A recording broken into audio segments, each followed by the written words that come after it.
Olá, povo abençoado, graça e paz, tudo bem? Aqui é o pastor Alberto e seu canal Falando de Graça. Seja muito bem-vindo a esse espaço, que Deus abençoe grandemente sua vida e que aquilo que falarmos, compartilharmos aqui, possa de alguma forma abençoar tua vida. Vamos continuar meditando na palavra de Deus, em quem é Jesus, a partir do Evangelho de João. Estamos no capítulo 1. Antes de falarmos sobre essa palavra, eu quero explicar, estamos em Penedo, eu e minha família. Estou aqui na sacada do nosso apartamento.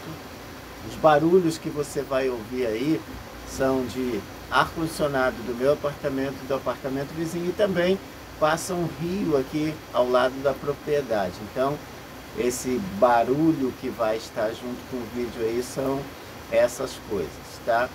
Então, no capítulo 1 de João, João está apresentando Jesus como o Verbo, a palavra. Ele diz, no princípio era o Verbo estava com Deus e o Verbo era Deus. Ele estava no princípio com Deus e sem ele nada do que foi feito se fez. João apresenta Jesus ainda como a luz que traz entendimento, que ilumina a mente, que faz a gente enxergar vida e propósito de todas as coisas. E agora, a partir do versículo 10 ao 14, vou fazer a leitura, está escrito assim: o Verbo estava no mundo, o mundo foi feito por intermédio dele, mas o mundo não o conheceu. Agora João começa a dizer que esse Verbo que estava no princípio, que quando todas as coisas foram criadas, o Verbo já estava no mundo.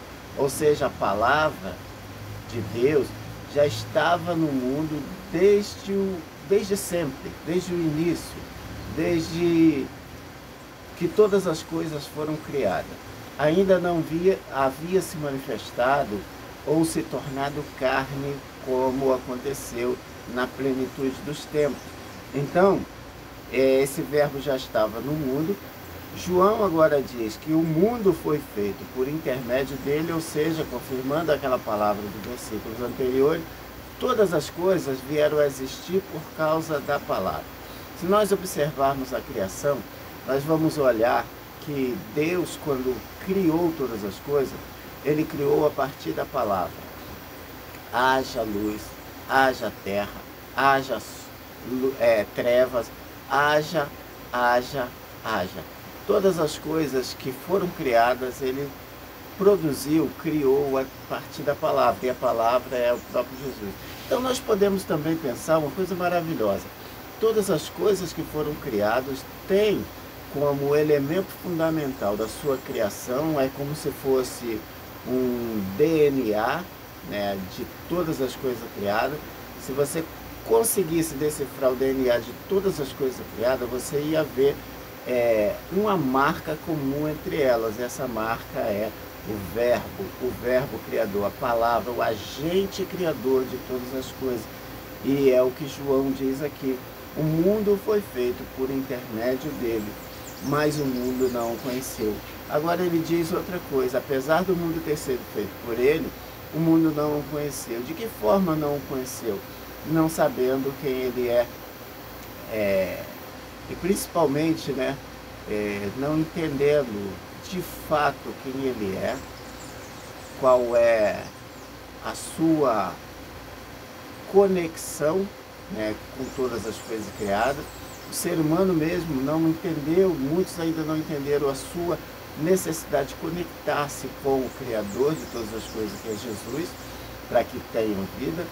E essa verdade é exposta agora por João nesse versículo 10. O mundo não o conheceu. Triste realidade.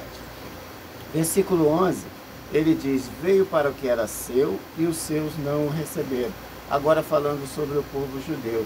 Porque se você pegar a Escritura, você vai ver que desde o princípio Deus quis formar um povo só para si. Desde o momento em que ele fez promessa lá a Abraão, separou o povo, sua descendência, e foi formando uma nação a partir dali. Essa nação é a nação de Israel. E agora Jesus nasce para o povo de Israel, sendo descendente de Israel, e o povo de Israel não o recebeu, não o reconheceu, na verdade, como Messias. Por quê? Porque Jesus nasceu sendo judeu, Jesus nasceu e foi apresentado ali como o Filho de Deus, e mesmo tendo as promessas, as Escrituras, mesmo os religiosos observando desde sempre as Escrituras e as profecias, eles não conseguiram enxergar naquele homem comum o resultado ou a resposta àquelas profecias que foram feitas muito anteriormente. Então esses que eram seu povo não o receberam. Não o receberam como? Como Jesus, não. Porque Jesus era um nome comum, muitas pessoas tinham esse nome, mas não o receberam como Cristo, que era o título dele. Porque Jesus é o nome e Cristo era o título dele. E Cristo significa ungido de Deus. Então não o reconheceram como Cristo, como Messias prometido desde sempre ao povo. E no versículo 12 ele diz: mas a todos quantos o receberam, deu-lhes o poder de serem feitos filhos de Deus, a saber, os que creem no seu nome. No versículo 12 ele faz um contraponto aí com essa rejeição do povo de Israel, e dizendo que mas a todos quanto receberam, deu-lhes um poder. Que poder é esse? De serem feitos filhos de Deus. Porque todos os homens, quando se separaram de Deus, se tornaram criaturas. E criaturas de Deus, ou seja, criação de Deus. Mas agora, a partir da crença ou da fé em Jesus, há uma mudança de natureza dessa criatura, desse ser humano, e ele passa agora a ser filho de Deus pela fé em Jesus. Por quê? Porque se Jesus era o primogênito do Pai, agora todos nós que cremos nele passamos também a ter a mesma natureza dele. Então, se um povo que era separado, exclusivo, rejeitou, agora tem um outro povo que se torna povo de Deus, filho de Deus, a partir da fé. É o que João diz aqui. E no versículo 13, ele explica sobre esse nascimento dessa nova nação, os quais não nasceram do sangue, ou seja, de forma natural, nem da vontade da carne, nem da vontade do homem, mas na vontade de Deus. Ou seja, existe uma vontade muito superior aí. Essas pessoas que creem agora são geradas, não naturalmente, mas espiritualmente.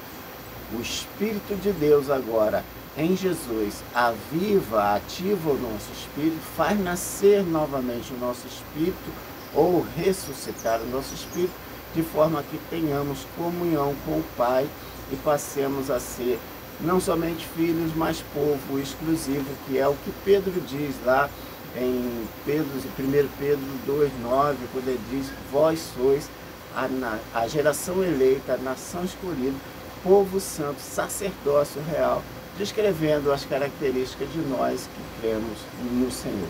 E no versículo 14, João volta a falar sobre o Verbo. E o Verbo se fez carne, habitou entre nós, cheio de graça e de verdade, e vimos a sua glória, glória como do unigênito do Pai.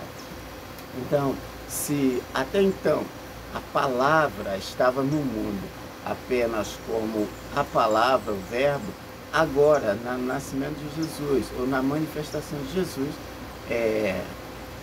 o Verbo não é mais apenas uma palavra, o Verbo agora se faz carne e anda, habita entre nós. Não é maravilhoso isso? Jesus habitando no meio de nós. Para quê? Para fazer com que muitas pessoas que eram criaturas se tornem agora filhos de Deus e passem a ter a herança do Pai e sejam reconhecidos como esse povo separado para viver eternamente com Ele.